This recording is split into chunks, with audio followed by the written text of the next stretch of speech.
Untuk periode yang kedua ya, saya bertanding di Pilkada 2024, ya agak beda lah. Dulu mungkin saya berhenti jadi DPRD, sekarang lebih banyak persiapan. Di tahun 2023 baru saya fikirkan untuk memutuskan ikut bertanding di 2024. Sosok Bang Rocky yang berpasangan sama saya memang menurut saya ini agak unik perjalanannya menuju berpasangan sama beliau ya. Oke, selamat datang Bapak Ing Iskandar Syah di Ini Podcast Karimun.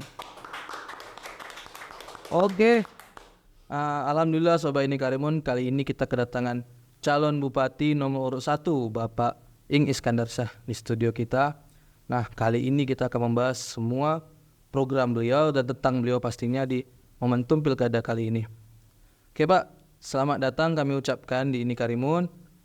Kita mau tanya dulu nih Pak, sebelum kita bedah program Bapak, visi misi dan semuanya, kami mau nanya dulu nih Pak. Boleh, silakan. Bagaimana nih Pak kesan Bapak di Pilkada kedua Bapak kali ini? Kita tahu Bapak bisa dibilang incumbent nih untuk Pilkada. Nah, bagaimana sih Pilkada kedua ini Bapak siapkan, Bapak hadapi? Apakah berbeda dengan sebelumnya atau seperti apa?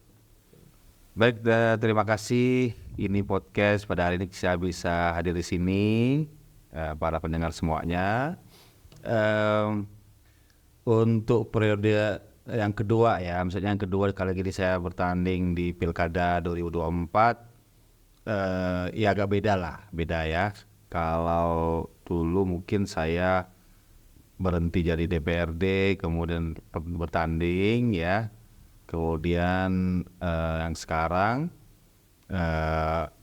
lebih banyak persiapan karena emang di tahun 2023 baru saya fikirkan untuk memutuskan ikut bertanding di 2024. Kalau sebelumnya kan saya punya waktu cuma 11 bulan atau 10 bulan untuk menetapkan untuk bertanding. Jadi mudah-mudahan ada sebuah persiapan yang matang lah untuk di Pilkada 2024. Kita bicara Pilkada ini Pak, dari sisi kesiapan Bapak mungkin merasa sudah lebih matang nih. Tapi dari tensinya menurut Bapak apakah sama atau masih berbeda gitu? Kebetulan juga kali ini Pilkada ini kan lawan Bapak sebenarnya sama-sama legislator nih. Ada Pak Raja Baktiar, ada Pak Bakti Lubis, ada Pak Deswandi. Bapak menanggapi ini seperti apa sih pertandingan ini? Dan tambah ada Pak birokrat juga dari Pak Firman gitu. Apakah Pilkada ini menurut Bapak menegangkan atau sebenarnya pertandingan antara sahabat mungkin Pak? Saya pikir pertandingan kali ini kan banyak teman-teman saya di DPRD ya, makanya saya sebutkan dengan kompetitor ya. Biasalah bertanding ya, pasti ada menang dan kalah. Tapi saya melihat kali ini ada 5 teman-teman saya, teman saya ya, dari DPRD provinsi. Kemudian ada satu Pak Firman ya. Pak Firman, kita tahu bahwa di Pilkada 2024 ini KPU menetapkan 3 pasangan.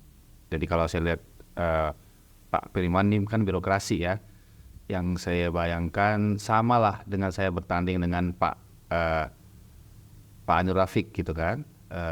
Itu aja yang melihat ada kesamaan di situ. Cuma ditambah 1 pasangan lagi. Gitu. Kira-kira seperti itu. Jadi ini antar teman nih Pak. Bapak kita mau tahu nih pertemanan Bapak dengan mereka. Bapak bisa menyampaikan kami nih tentang Pak BL-nya, Pak Lubis, Pak Jabaktia, Pak Deswandi, komunikasi dengan Bapak seperti apa, Pak Firman juga. Apakah selama ini Bapak mungkin sering berkomunikasi atau seperti apa? Baik, kalau Bang Rocky dan Bang yang pasangan sama saya sama Bang Iriswadi itu pernah di satu komisi. Ya, saya pernah jadi pimpinan Komisi 2 ya. Kemudian kalau untuk Bang Bakti Lubis, Bang Raja Baktiar, setahu saya mereka di Komisi 3 dan Bang Raja Baktiar mungkin di Komisi 4 ya. Tapi sering ketemulah di DPRD gitu. Apalagi dapilnya sama. Dari dapil pemilihan Kabupaten Karimun ya, dapil 3. Jadi interaksi ketika reses semuanya masih ada ya, apalagi saya kan di periode ketiga berhenti kan, jadi ketemulah teman-teman di 2 periode ya, di atas 1 periode itu pasti ketemu interaksi. Jadi tahu karakter masing-masing. Ya saya meyakini adalah putra-putra terbaik Karimun ya, yang mereka tentunya pernah terpilih menjadi anggota dewan. Kan tidak semua orang bisa terpilih menjadi anggota dewan gitu. Nah, terkait Bang Firman, Pak Firman, tentunya kita tahu sepak terjangnya di Sekda ya, sebelumnya di birokrat yang lainnya. Ya silakan kalau yang untuk bertani kan memang pilkada ini kan sebenarnya ajang kita untuk mencari pemimpin Karimun ya, siapa saja boleh asal memenuhi kriteria. Itu mungkin dari kami. Sekarang kita mau bahas nih tentang Pak Rokinya. Sosok Pak Roki seperti apa sih, dan bagaimana cerita nih Pak ke Bapak bisa berpasangan dengan beliau begitu? Kan masyarakat juga mau tahu nih ceritanya seperti apa. Iya, sosok Bang Roki yang berpasangan sama saya memang menurut saya ini agak unik perjalanannya menuju berpasangan sama beliau ya. Kan di awal setahun sebelum pilkada saya sudah mengancang-ancang berpasangan sama Bang Yoval gitu ya. Ya, beliau tersebar lah Pak. Kemudian dalam perjalanan memang ada evaluasi kami, Bang Yoval sedikit evaluasi. Kemudian juga ada konstelasi politik yang berubah ya.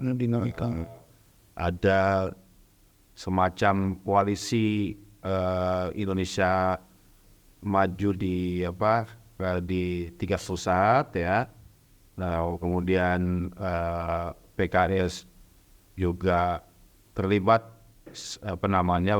dengan Gerindra dan sebagainya. Ya akhirnya memang selama waktu singkat terjadi sebuah keputusan di mana untuk Kabupaten Karimun bergabunglah Gerindra, PKS dan PKB. Nah, karena mungkin melihat konstelasi secara menyeluruh, kan kita tahu bahwa pilkada ini kan serentak se-Indonesia kan. Betul. Jadi mungkin yang tempat lain kami dukung Gerindra, di sini Gerindra dukung kami, misalnya itu. Akhirnya diputuskanlah saya sama Bang Roki. Walaupun sebelumnya memang terlintas ya. Maka ketika deklarasi kemarin PKB atas dukungan Pak Ansar dan Yanya dan dukungan Iskandar dan Roki di Kabupaten Karimun, saya sudah sampaikan ini mungkin doanya Pak Surya Makmur Pak kali ya. Nah itulah terjadinya pasangan yang begitu cepat ya, sehingga mungkin 1 bulan sebelum pendaftaran ya, 1 bulan lebih kurang Pak, akhirnya kami mempasangkan. Terus sejak yang awalnya kan sama-sama pengen jadi kandidat calon bupati kan gitu. Itulah mungkin itu takdir Tuhan dari Allah ya yang menyatukan kami, dan kami disatukan dengan keinginan kepentingan yang sama, yaitu ingin membangun Karimun. Jadi bisa ketemu lah ya. Mungkin ya Bang Roki ngalah dengan saya lah ya. Kalau mungkin saya pernah jadi pimpinan DPRD, itu mungkin harus dari di situ. Termasuk lagi Gerindra yang awalnya mencalonkan wakil bupati Bu Sri Rezeki, mereka juga mengalah dan membiarkan kami berdua untuk ikut pilkada Kabupaten Karimun. Kira-kira seperti itu sejarahnya. Oke, seiring menjalannya waktu nih Pak, kita udah berkampanye juga. Chemistry Bapak dengan Pak Roki sendiri, Bapak merasa seperti apa sih? Kami pernah bergaul di DPRD ya, jadi cukup lama, jadi tahu tentang karakter masing-masing ya. Kemudian saya lihat waktu itu juga dengan gaya-gaya Bang Yova juga ada mirip-mirip ya. Jadi sebenarnya apalagi mungkin saya salah satu mungkin orang yang cepat beradaptasi ya. Tapi pada dasarnya saya udah bergaul lebih lama dari itu, jadi lebih mudah bagi kami untuk karena saling memahami karakter masing-masing, hobi masing-masing ya. Jadi lebih mudah bagi kami dalam waktu yang cepat dan dekat itu berpadu bersatu untuk ikut di pilkada Kabupaten Karimun. Oke, kemudian Pak, kita balik lagi nih tentang Bapak di 2020 sama sekarang. 2020 itu mungkin masa COVID nih Pak. Nah sekarang kita udah tahu udah bebas. Bapak di masyarakat sendiri apa yang Bapak rasain Pak ke masyarakat kali ini dengan yang lalu? Apakah kali ini mungkin lebih capek, lebih menguras waktu gitu Pak? Kalau kita bandingkan di Pilkada 2020 dibandingkan dengan sekarang, eh, Pilkada 2024 emang agak lebih banyak tantangannya ya, karena dalam kondisi bebas non COVID. Kalau COVID kemarin 2020 kan dibatasi ya, mungkin akibat dibatasi jumlah untuk hadir, interaksinya kami juga terbatas ya untuk Harus ada PD Pak kan? kami bertatap muka dan menyampaikan visi misi kami, program-program kami. Nah kali ini memang ya mau bilang agak capek, iya ya, karena kondisi bebas tanpa COVID dan undangannya banyak ya, terutama mungkin antusiasme untuk melihat mukanya langsung ya, mana kandidatnya nih gitu kan gitu. Tapi ya asik-asik aja lah. Saya pikir itu salah satu konsekuensi ketika kita ikut pilkada untuk menjadi pemimpin Karimun. Dalam arti kata sebenarnya lebih capek tapi lebih enak ya Pak, karena kita bisa ketemu masyarakat dengan jumlah yang banyak gitu. Iya, kan kita pahami bahwa anggaran pilkada ini kan ingin bagaimana kita memilih pemimpin untuk masa depan ya, 5 tahun masa depan.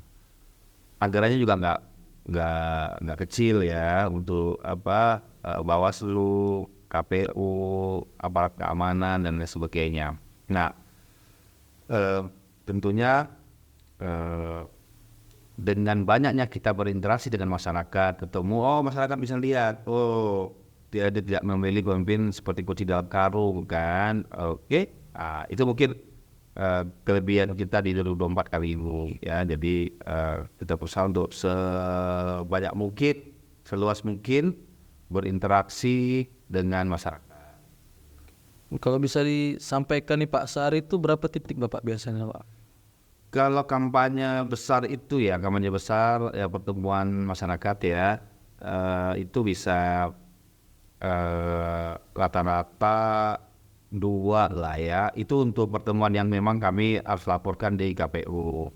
Tapi ketika orang itu melakukan minta dukungan, datang ke rumah, datang ke posko, ya bisa kalau saya lihat 1 hari itu digabungkan semuanya ya, itu bisa 5 atau 6 pertemuan untuk berinteraksi dengan masyarakat. Bahkan lebih dari itu, kadang-kadang bisa sampai jam 12 malam gitu kan. Tapi itulah orang ingin melihat sosok pemimpinnya, mendengarkan langsung, ya kami siap itu melayani masyarakat untuk bertemu dengan kami. Sampai malam juga tuh Pak, sampai tengah malam mungkin? Ya saya tengah malam, makanya saya bilang sampai jam 12 lebih ya kan. Orang banyak ketemu sampai ngopi misalnya, kan sebuah kebanggaan bagi masyarakat ketika dia bisa bertemu langsung dengan kandidat yang dia pilih atau yang dia mau pilih. Oke, siap. Jadi kita udah dengar nih cerita tentang Bapak dalam pilkada kali ini. Sekarang kita mau nanya sama Bapak nih, apa sih visi misi dan program yang Bapak siapkan untuk masyarakat Kabupaten Karimun? Baik, misi dan visi saya sebenarnya tak jauh berbeda dengan di 2020 ya. Kalau saya itu kan karena basis saya orang teknik ya, pertanyaan mendasar kan sebenarnya, what's the big problem actually? Apa sih masalah utama yang kita hadapi di Kabupaten Karimun? Nah itu yang saya coba untuk mendeskripsikan di dalam program-program ya. Karena ini juga sebuah kajian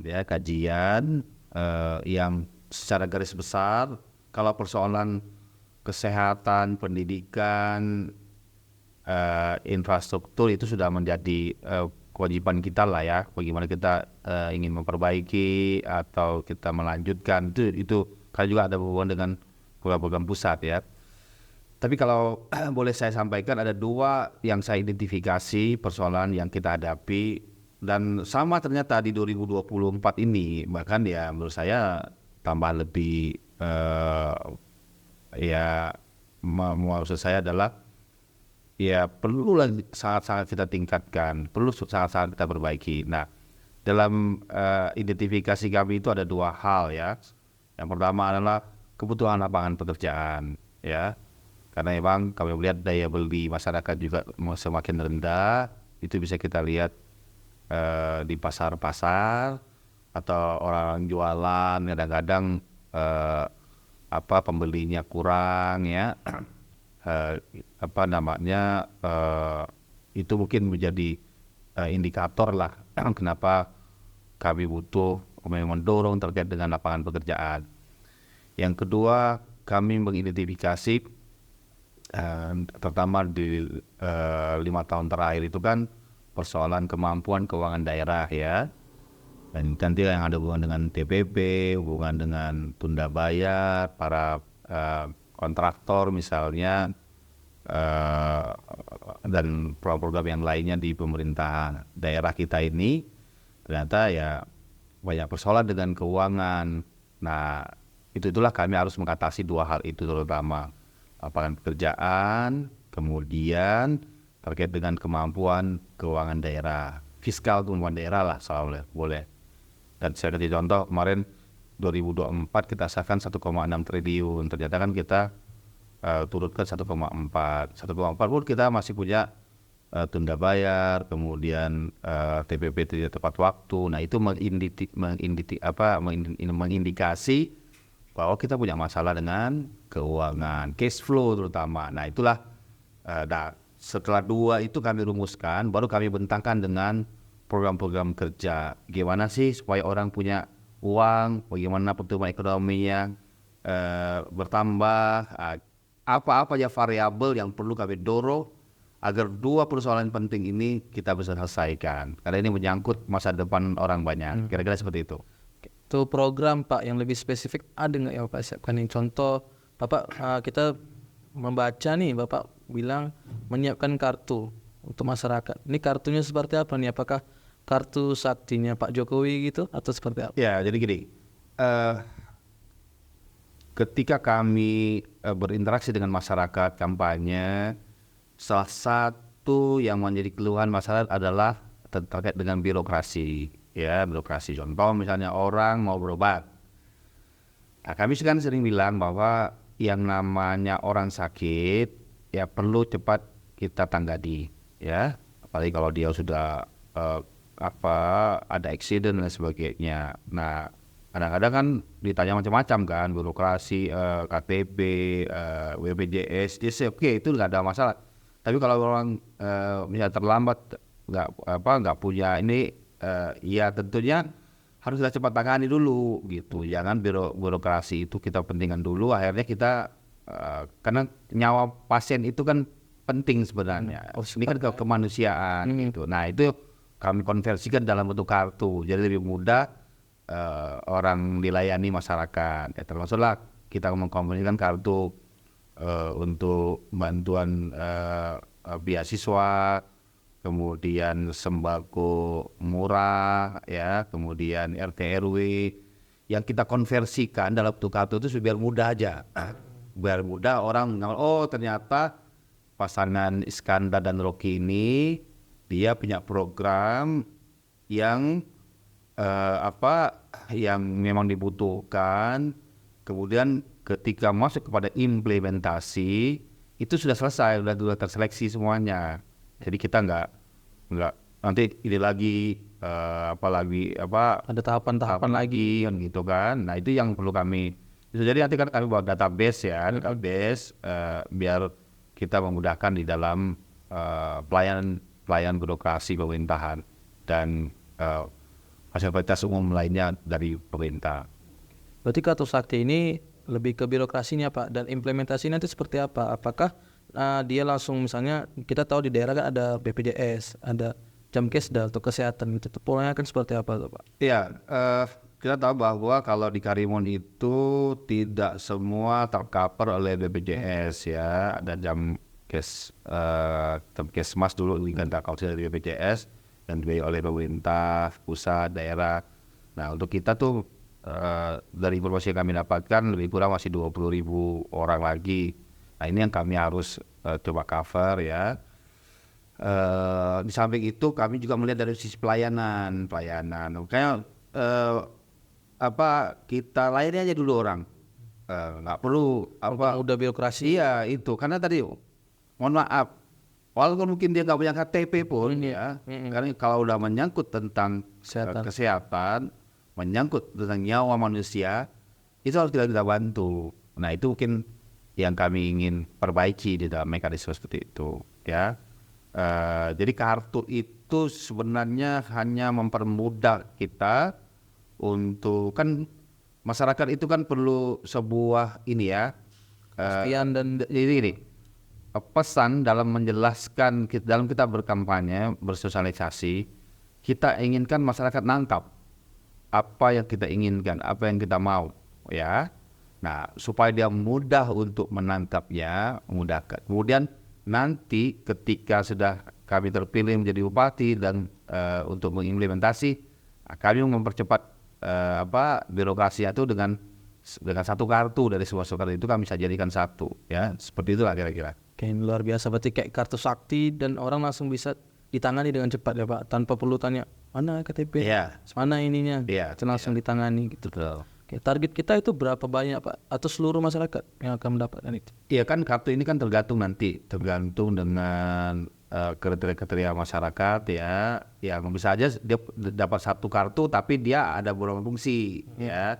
Oh ternyata kriteria orang yang kami kasih kartu ini ternyata semuanya nih dia juga dapat anak dia punya anak dapat beasiswa misalnya atau misalnya dia perlu sembako murah misalnya terjangkau kemudian ternyata dia juga ketua RT misalnya dia bisa dapat seperti itu kan. Kemudian ternyata profesinya dia sebagai seorang nelayan misalnya gitu. Jadi tergantung nanti spesifiknya seperti apa. Tapi kalau orang yang sudah mampu semuanya dia mandiri ya nggak perlu kayak kartu gitu kan. Jadi ada segmen-segmen tertentu saja yang kami berikan kartu untuk memudahkan pelayanan masyarakat. Oke. Tentang kesehatan, pendidikan dan termasuk untuk ekonomi masyarakat berarti ya Pak.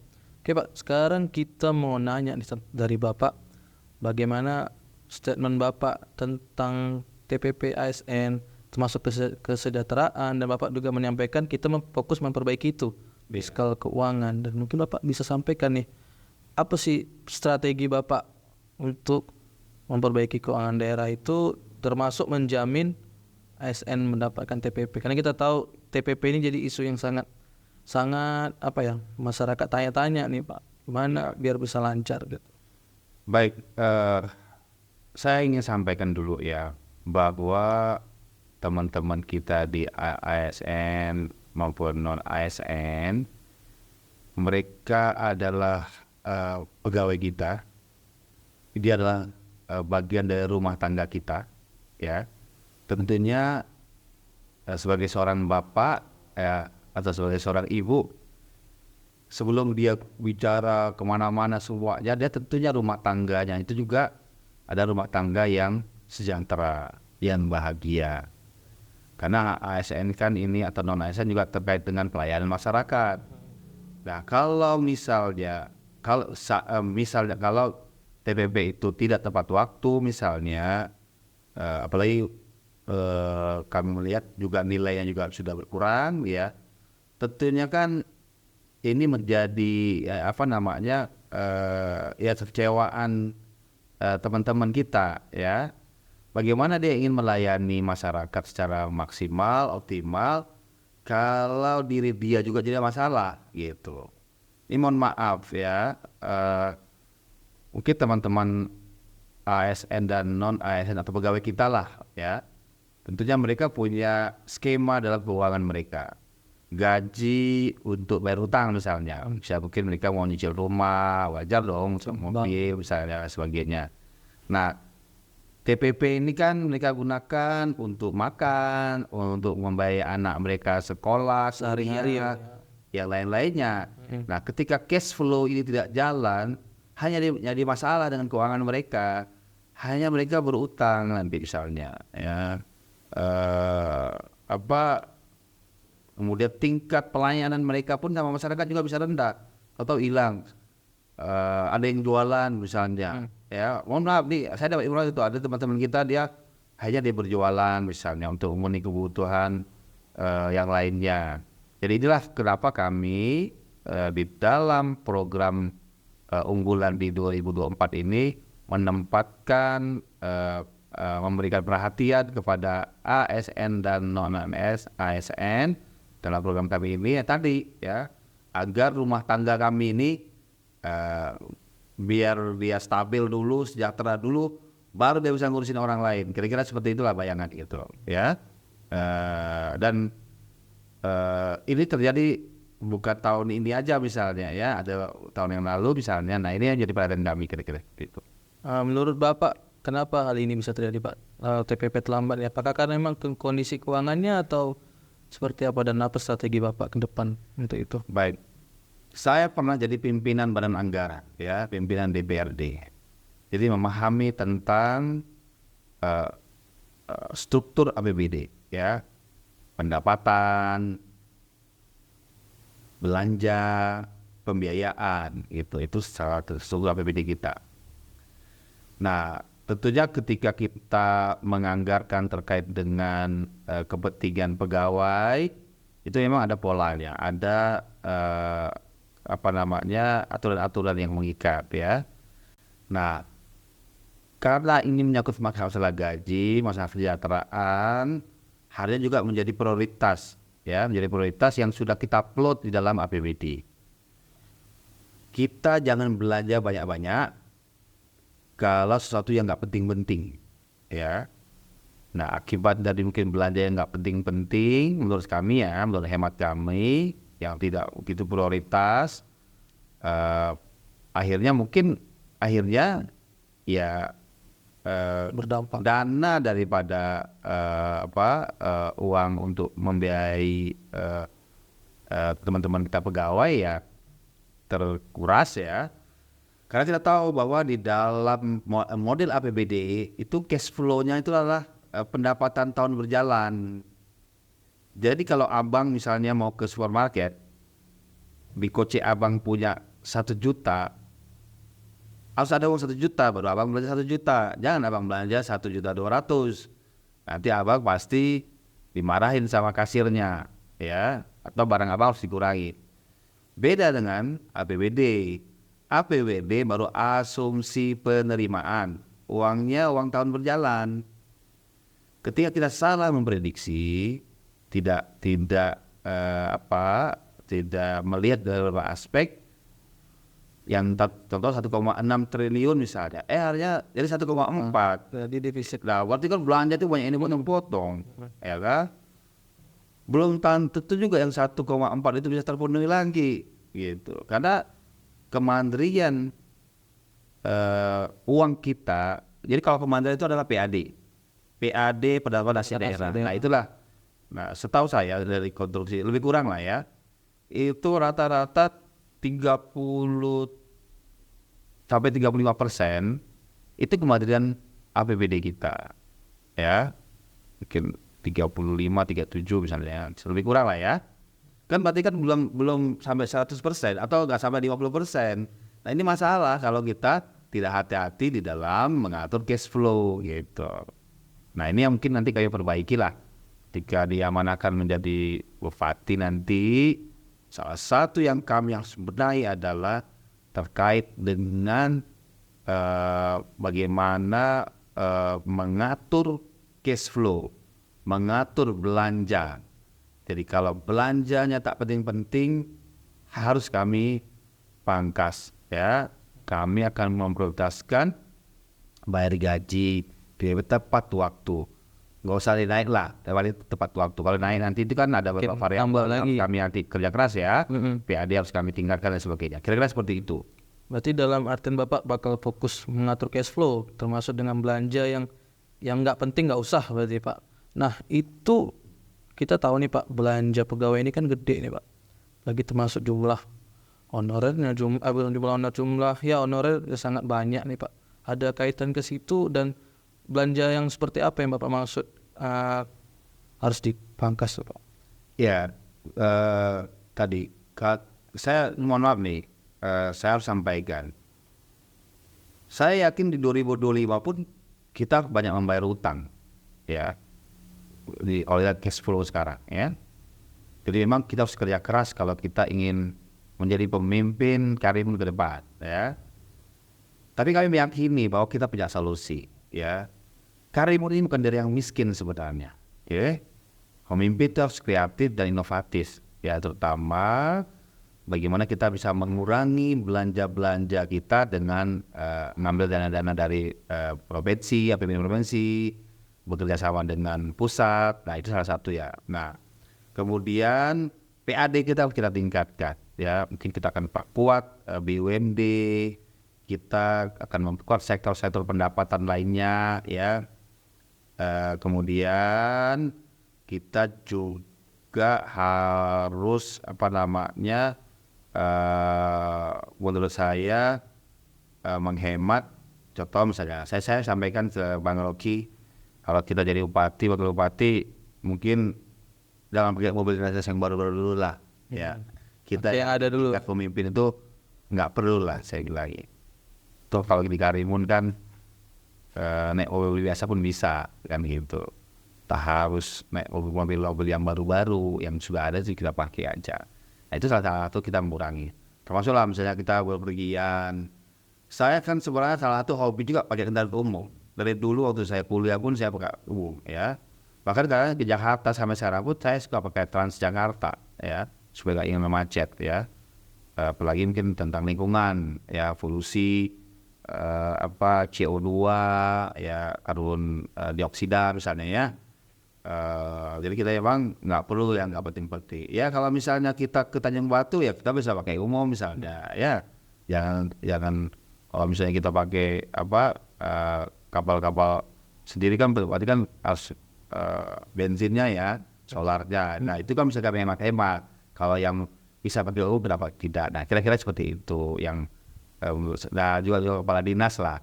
Kita prioritaskan dulu yang teman-teman ya eselon 3 ke bawah lah, ya, yang menurut saya perlu kita perhatikan ke depan. Itu kira-kira langkah kami untuk menyelesaikan masalah. Jadi dua kombinasi lah, penghematan, ya, kemudian memperbesar PAD kan, dan ngambil dana dari pusat dan dari provinsi. Kolaborasi itu kita harus pada intinya ke depan tuh harus tambah 100 sampai 150 miliar kalau kita ingin cash flow kita semuanya berjalan dengan lancar, karena utang-utang tunda bayar kontrak itu juga banyak kan. Itu mungkin harus kami juga pertimbangkan. Oke, jika sudah dapat segitu Pak, 150 miliar, berarti kita nggak perlu hemat lagi Pak. Kita udah fokus untuk belanja yang tadi yang nggak harus dipangkas-pangkas. Terus seperti apa Pak? Menghemat tuh gini, kalau yang nggak penting-penting, ya, ya nggak perlu lah kan,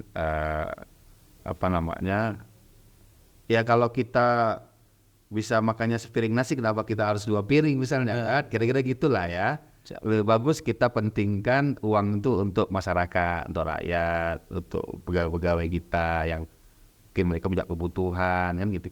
Tapi saya yakin lah, tadi kan di awal saya bilang kan bahwa Karimun ini bukan dari yang miskin, ya.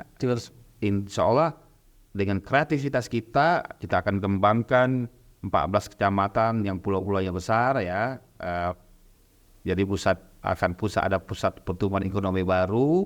Makanya konsep kami adalah pertumbuhan dan pemerataan. Nah tapi akhir belanjanya ngabisin duitnya tuh ke Balai aja, jangan kita ke Batam lagi, gitu, ya. Kira-kira seperti itu. Oke, Pak, potensi PAD sendiri menurut Bapak apa aja nih Ustaz? Langkah Bapak ke depan, apa potensi yang mau Bapak kembangkan? Selain tadi BUMD, atau ada yang lain Pak? atau Kabupaten Karimun daerah menurut Bapak supaya tidak miskin ini, bagi industri atau pertambangan gitu. Baik, kita bersyukur ya bahwa posisi geografis Karimun itu terletak di Selat Malaka, berhadapan dengan Singapura, Malaysia. Kita berbatasan dengan Pulau Sumatera, terutama adalah Riau, ya, Jambi, ya, Bangka Belitung, kalau yang di Lingganya, ya, atau Kalimantan Barat, yang posisi di Natuna, ya. Nah, sebenarnya potensi inilah yang yang kita manfaatkan Kabupaten Karimun, ya. Kemudian belum lagi kita punya combine yang menarik, ada laut, maritim, kelautan perikanan, ada tambang, ya, ada pertanian dan perkebunan, ada pariwisata, dan ada potensi lain. Nah, ada satu hal yang harus kita kelola dengan baik, terutama yang saya sebutkan tadi, kita sudah memiliki namanya tata ruang, ya. Ada istilah tata ruang adalah tata uang. Ketika kita mampu untuk menata ruang-ruang kita dengan baik, yang punya potensi, dia akan jadi uang. Nah, salah satu contoh potensi maritim, kita dari MTZ ada tuh, kita manfaatkan untuk shipyard, untuk oil tanking, untuk refinery misalnya, ya, Aplikasi semua. ya, industri, manufacture, kita.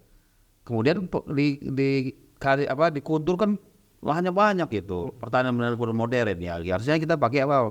Pakai alat berat, ya. Jangan pakai cangkul lagi, nggak selesai. Budidaya juga, bukannya tangkap, tapi budidaya itu luar biasa. Banyak pesisir-pesisir pantai, garis-garis pantai yang kita bisa manfaatkan, termasuk tambang. Di 2020 saya udah sampaikan di dalam debat saya, kalau saya jadi bupati, salah satunya yang akan saya kembangkan adalah BUMD pertambangan. Bahkan kalau bisa misalnya, kita bisa terapkan, kalau di perminyakan ada sebuah regulasi Permen ISTM, saya lupa nomor berapa, ya, 2016 itu. Pemerintah daerah boleh mendapatkan 10% saham dalam eksploitasi atau eksplorasi migas. Kenapa kita nggak bisa terapkan dengan timah misalnya, atau kita kembangkan juga BUMD batu granit misalnya, ya. Kalau kita misalnya bisa negosiasi 10% saham di PT Timah, kenapa tidak misalnya? Nah, itulah menurut saya kreativitas yang kita ingin kembangkan, termasuk potensi kita ada perbatasan dengan Singapura, Malaysia, Sumatera. Kita harus kuat juga dengan olahraga, sepak bola misalnya. Kita aja dong kompetisi dari misalnya divisi 4 misalnya, Johor, Malaysia, Pahang, Malaka, Singapura, ajak Medan, kita ajak Padang, Bengkalis, Tumai untuk berkompetisi bola di Karimun. Kan biar bisa banyak turis. Kalau kita tidak bisa mendatangkan investor lebih banyak, kita datangkan banyak orang datang ke kampung kita. Kalau ada 100.000 orang datang ke kampung kita karena olahraga, karena seni dan budaya, dia belanja 1 juta. Ketika mereka berkunjung di Kabupaten Karimun, ada 100 miliar uang yang berputar. Nah, itu namanya kreativitas gitu. Seni juga, saya lagi anak muda ini punya kompetensi, kemampuan, ya. Mereka bisa mengembangkan bakat-bakat mereka untuk mengekspresikan seni dan budaya. Sebagaimana Korea Selatan, mereka mendapatkan uang dari mempromosi, mengkrit budaya mereka. Maka mereka nyanyi juga dalam bahasa Inggris kan, misalnya, atau drakor misalnya. Anda misalnya kalau suaranya bagus, masuk dalam YouTube, kita like 100.000 orang, udah terkenal, bisa dapat duit juga dari YouTube misalnya. Kira-kira gitu, ya. Itu yang kami ingin dorong nanti ketika kami menjadi pemimpin. Ayo kita opportunity, kesempatan yang terbuka lebar, kita cari duit, memanfaatkan posisi dan alam yang ada di Kabupaten Karimun. Kira-kira itu deskripsi saya. Udah sangat kompleks itu Sobat Eni Karimun dalam upaya beliau untuk meningkatkan pendapatan asli daerah. Oke, kita sekarang di luar bahas program Bapak nih. Kita tahu termasuk Bapak bilang tadi debat. Sebentar lagi debat nih Pak. Sebagai yang pernah ikut debat nih Pak, apakah merasa persiapan Bapak mungkin jauh lebih baik dari paslon lain itu seperti apa? Ya, mudah-mudahan lebih bagus lah ya, karena pernah ikut pengalaman. Ya, kedua kami mampu lebih merumuskan persoalan-persoalan, ya kan? Kan kita nih jangan nggak nyambung, masalahnya apa, selesai seperti apa gitu loh. Nah, kalau kita tak tahu masalah apa, kita tak tahu gimana misalnya masalahnya gitu. Nah, insya Allah di 2024 kami lebih matang lah, lebih matang. Insya Allah di dalam debat nanti untuk mencari solusi, membangun karir lebih baik untuk masa depan.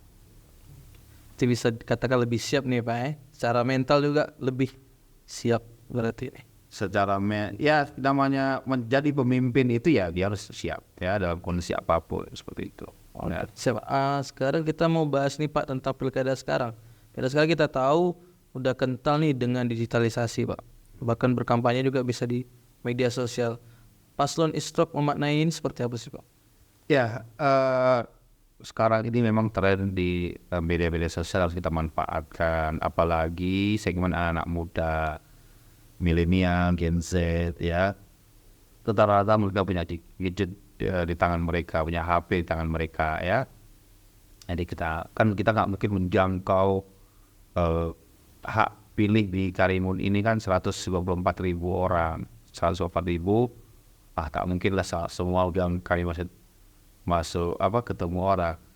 Bisa ketemu 50.000, 100.000, 70.000 orang aja itu udah luar biasa kan gitu. Butuh waktu berapa nih kan gitu. Termasuk pembiayaan kan nanti kan. Nah, harus memanfaatkan untuk menggunakan sarana medsos, Facebook, IG, TikTok, sarana yang lainnya untuk memperkenalkan kandidatnya, program kandidat, biar orang betul-betul yakin bahwa ini pasangan ini yang kami inginkan, dia memecahkan masalah kami, kira-kira seperti itu. Insya Allah kami akan memanfaatkan semaksimal mungkin ya sarana medsos, maksudnya podcast kita pada hari ini kan. Betul sekali. Terima kasih diundang nih dengan pertemuan sore ini kan, mudah-mudahan kita bisa mensosialisasi visi misi kita, program kita ke masyarakat gitu. Oke. Udah hampir 30 menit lebih Pak. Sekarang kita kayaknya haus nih Pak. Boleh kita minum dulu? Boleh. Setelah ada UMKM kita hari ini Pak, namanya Kopi John Pak. Ya, terima kasih nih, alhamdulillah saya disuguhkan dengan Kopi John 88 ya. Pasti enak nih. Ini kopi saya buka, kopi ya. Milo Pak. Kopi Milo ya. Boleh kita cocok dulu Pak. Coba saya cocok dulu. Kencang dulu Pak. Oke. Bismillah. Bismillah. Segar. Tadi minum tadi kan. Ini tambah puan lagi nih. Iya, udah lama Pak minum kita Pak, biar enak. Iya. Mudah-mudahan saya bisa datang lagi ke John 88 nih ya, untuk menikmati Kopi John ya. Oke, jangan lupa teman-teman nih, Jangan lupa ngopi di kalau lagi kongko-kongko sambil bicara masa depan atau masa akan datang, kita nongkrong, kita mampir di kedai Kopi John 88. 88. Oke Pak, sekarang kita bicara UMKM nih. Berhubung Bapak sudah. Bentar dulu, saya dulu. Oh boleh, minum dulu Pak, minum dulu. Kita nikmati dulu minumannya. Nikmatin dulu Pak, kopi Milo lagi Pak. Alhamdulillah. Oke. UMKM nih Pak, kita tahu UMKM ini sebenarnya di luar meningkatkan PAD, kita udah tahu dengan cara investor dan segala macamnya. Nah UMKM Pak, peran UMKM kan besar nih Pak. Apa strategi Istrok Pak untuk UMKM ke depan? Baik, di negara-negara yang maju biasanya peran UMKM-nya tinggi, ya. dan ini harus kita dorong. Ketika terjadi krisis ekonomi, biasanya yang bisa eksis itu adalah KUKM. Ya, nah ini yang harus kita dorong. Kita dorong menjadi partner saling besar. Itu. Jadi saling melengkapi, saling mendorong. Ya. Nah, kami melihat bahwa kita harus memperkuat KUKM kita dari kita melatih mereka, memanajemen mereka, ngasih modal, termasuk hal penting juga adalah memasarkan. Ya, harus ada peran pemerintah daerah, peran negara untuk memperkuat KUKM. Kalau perlu dia naik kelas. Salah satu naik kelas dia bisa membawa barang-barangnya itu ke luar Karimun. Apa ke lokal, apa ke nasional, bahkan kalau bisa kita memang harus ke luar negeri. Sampai dekat-dekat dulu ya Pak ya, Singapura. Iya, kenapa? Karena ada selisih dolar, ya. Kalau rupiah ini kan karena sering turun juga ininya kan, nilainya kan. Nah, kalau $1 kan sering naik terus, ya. Walaupun $1, kursnya naik misalnya. Dulu misalnya waktu kita masih kecil harganya 2.000, 3.000, sekarang udah 11.000, hampir 12.000, ya kan? Nah, itu kan kita dorong.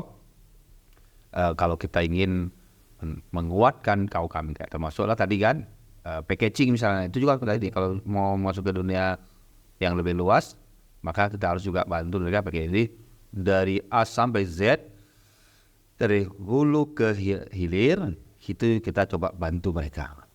Nah, salah satu program kami ingin membangun entrepreneur anak-anak muda untuk menjadi entrepreneur, pengusaha perempuan. Nah, itu kami ingin dorong. Ya, salah satunya mungkin mereka akan kuat di KUKM. Oke, Pak, sebelum closing statement nih Pak, kita mau nanya ke Bapak sebagai calon Bupati Karimun. Apa penilaian Bapak yang mungkin Bapak tahu nih dari pemimpin kita sebelumnya, mulai dari Pak Sani, Pak Nurdin sampai ke Pak Onur Rafiq yang sebentar lagi habis jabatan. Kalau Bapak seperti apa sih, dan mungkin ada yang Bapak bawa untuk ke pemimpinan Bapak jika Bapak terpilih nanti? Ya, baik. Pertama, sebagai masyarakat Karimun, kita harus bangga. Kita bersyukur kepada Allah dan kita juga harus bangga terhadap pemimpin-pemimpin kita sebelumnya. Ya, mungkin kalau kita tidak jaga kabupaten, gimana tuh? Ya, akses perkembangan infrastruktur pasti sangat tergantung. Misalnya kita dulu ke Kepulauan Riau, ya, atau kita belum jadi provinsi, kita ke Riau, ya, jadi jaraknya tempuh jauh. Mungkin bikin KTP, bikin terlalu itu jauh kan? Harus ke ibu kota. Mungkin kalian belum pernah, saya pernah tapi ya, karena saya pelayan tahun 72, ya kan? Banyak pelayan saya itu di Tanjung Pinang gitu kan.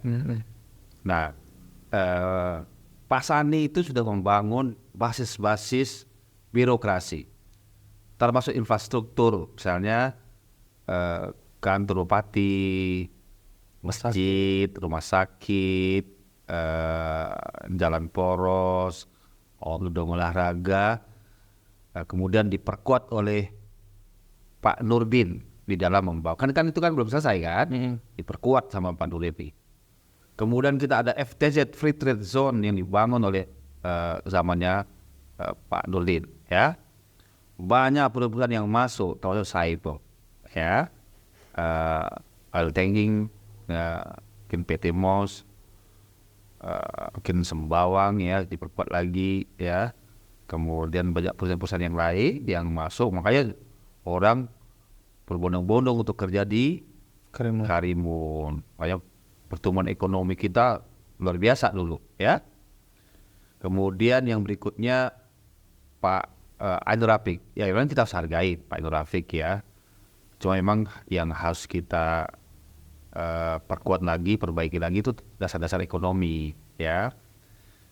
Kita juga harus mengukur bahwa pada masa Pak Sani, masa Pak Nurdin, kita ini belum besar-besar semuanya, brother, ya. Kami masih sekolah, masih kecil kalian semuanya. Ya, jadi dia harus dihitung. Ketika kita tidak mampu untuk menghitung pertumbuhan penduduk, walaupun sebenarnya anak-anak muda itu adalah bonus demografi, harus kita manfaatkan. Sebagaimana Korea ketika tahun 2000-an dia menjadi negara yang maju di ekonominya karena dia memanfaatkan bonus demografi anak-anak muda. Tapi kita, menurut saya, ini jadi persoalan. Ternyata lapangan pekerjaannya berkurang. Berkurang ya, pertumbuhan naik, pertumbuhan penduduk banyak, besar, angka-angka orang tamat SMA, SMK banyak, orang tamat kuliah banyak, kita ada universitas UK, sekolah-sekolah tinggi yang lain, ya, baik itu ada yang kuliah di Pekanbaru, di Tanjung Pinang, di Batam, di mana aja lah, ya. Ketika pas ini serentak datang, hanya kekurangan tenaga kerja. Nah, ini jadi persoalan yang ke depan harus kami perbaiki, ya, harus kami kuat. Terutama adalah investasi, investor harus masuk, pengembangan turisme, wisata juga harus kita kembangkan. Dan kami meyakini pengalaman kami di DPRD, saya juga pernah belajar salah satu ilmunya namanya TTIB, Technology into Business. Sesuatu bisa jadi peluang bisnis, mudah-mudahan saya bisa terapkan. Tambah lagi mungkin Bang Rocky, dia adalah pengusaha, entrepreneur. Jadi combine ini karena setiap zaman dia butuh pemimpin yang berbeda-beda pula karakter dan kompetensinya. Kira-kira seperti itu. Tetapi yang Anda sampaikan tadi, Anda tanya tadi, kita menghargai apa telah dibangun oleh pemimpin sebelumnya, dan bagi kita hanya melihat bagaimana membangun masa depan.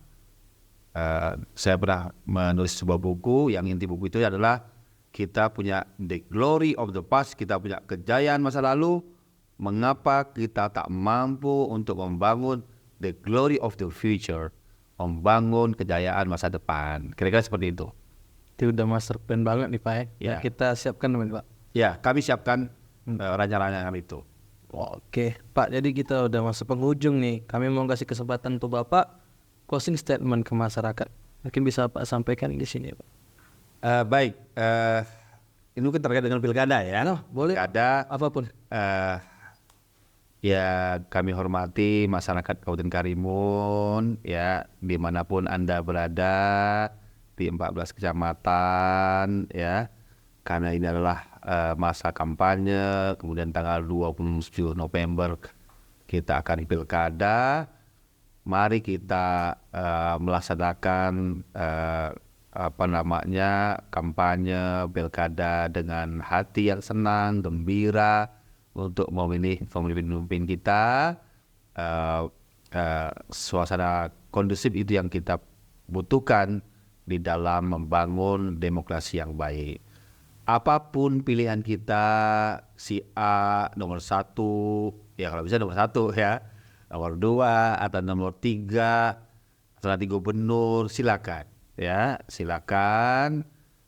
Semua adalah putra-putra terbaik kita ya. Pilihan boleh berbeda, tapi persahabatan, kekeluargaan tetap kita jaga. Tetap kita ngopi walaupun pilihan kita berbeda. Itu mungkin pesan kami kepada masyarakat Kabupaten Karimun. Silakan ke TPS untuk memilih pemimpinnya. Itu adalah hak Anda, suara Anda untuk menentukan masa depan Kabupaten Karimun. Terima kasih. Closing statement yang luar biasa Sobat Ini Karimun. Oke Pak, kami dari tim Ini Karimun mengucapkan terima kasih Bapak telah berkesempatan hadir di sini, meluangkan waktu dari kesibukan Bapak. Semoga penyampaian kita hari ini dapat membuat masyarakat lebih mengenal Bapak lebih dekat, dan kami ucapkan selamat untuk Bapak atas pencalonan ini. Kami ucapkan terima kasih Bapak sudah datang. Sobat Ini Karimun, terima kasih sudah menyaksikan podcast bersama Pak Ing Iskandar Shah. Sampai ketemu lagi di lain waktu. Assalamualaikum warahmatullahi wabarakatuh. Waalaikumsalam warahmatullahi wabarakatuh.